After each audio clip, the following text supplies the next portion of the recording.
Assalamualaikum warahmatullahi wabarakatuh. Apa kabar, sahabat beriman?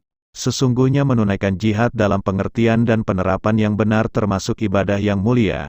Sebab Allah telah memerintahkan kaum muslimin untuk berjihad melawan musuh-musuhnya. Maka untuk melaksanakannya pun harus terpenuhi dua syarat utama, yaitu ikhlas dan sesuai tuntunan Nabi Shallallahu Alaihi Wasallam. Yang menjadi pertanyaan sekarang adalah peristiwa pengeboman yang dilakukan oleh sebagian orang. Dalam hal ini, benarkah tindakan bom bunuh diri termasuk dalam kategori jihad? Dan apakah orang yang mati karena aksi bom bunuh diri boleh disebut orang yang mati syahid? Simak terus videonya sampai akhir agar mendapatkan informasi secara utuh. Namun sebelum lanjut, alangkah baiknya kalau klik dulu subscribe dan share agar dapat mendukung channel ini dan berbagi kebaikan serta ilmu yang bermanfaat. Bom bunuh diri bukanlah jihad. Allah Ta'ala berfirman, "Dan janganlah kalian membunuh diri kalian. Sesungguhnya Allah Maha menyayangi kalian." Quran Surah An-Nisa, ayat 29. Dengan demikian aksi bom bunuh diri yang dilakukan oleh sebagian orang dengan mengatasnamakan jihad adalah sebuah penyimpangan. Apalagi dengan aksi itu menyebabkan terbunuhnya kaum muslimin atau orang kafir yang dilindungi oleh pemerintah muslimin tanpa alasan yang dibenarkan. Rasulullah bersabda, "Barang siapa yang bunuh diri dengan menggunakan suatu alat atau cara di dunia, maka dia akan disiksa dengan cara itu pada hari kiamat." Hadits riwayat Bukhari dan Muslim. Membunuh orang kafir tanpa hak. Membunuh orang-orang kafir yang dilindungi oleh pemerintah muslim adalah perbuatan yang haram.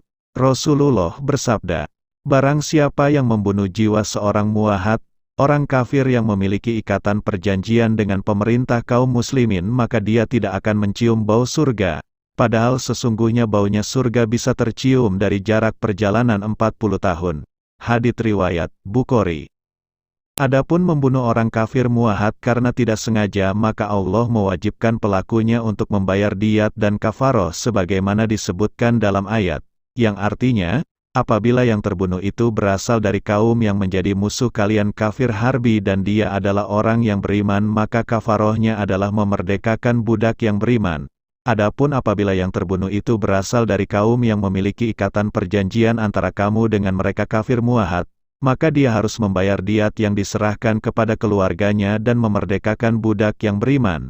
Barang siapa yang tidak mendapatkannya, maka hendaklah berpuasa 2 bulan berturut-turut supaya taubatnya diterima oleh Allah. Allah Maha mengetahui lagi Maha bijaksana." Quran Surah An-Nisa, ayat 92. Tidak boleh memastikan dia syahid. Di dalam kitab Sahihnya Bukhari rahimahullah menulis bab berjudul, "Tidak boleh mengatakan si fulan syahid," berdalil dengan sabda Rasulullah, "Allah yang lebih mengetahui siapakah orang yang benar-benar berjihad di jalannya, dan Allah yang lebih mengetahui siapakah orang yang terluka di jalannya."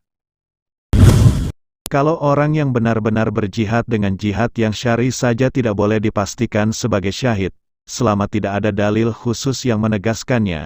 Lalu bagaimanakah lagi terhadap orang yang melakukan tindak perusakan di muka bumi tanpa hak dengan mengatasnamakan jihad? Semoga Allah mengampuni dosa mereka yang sudah meninggal dan menyadarkan pendukungnya yang masih hidup.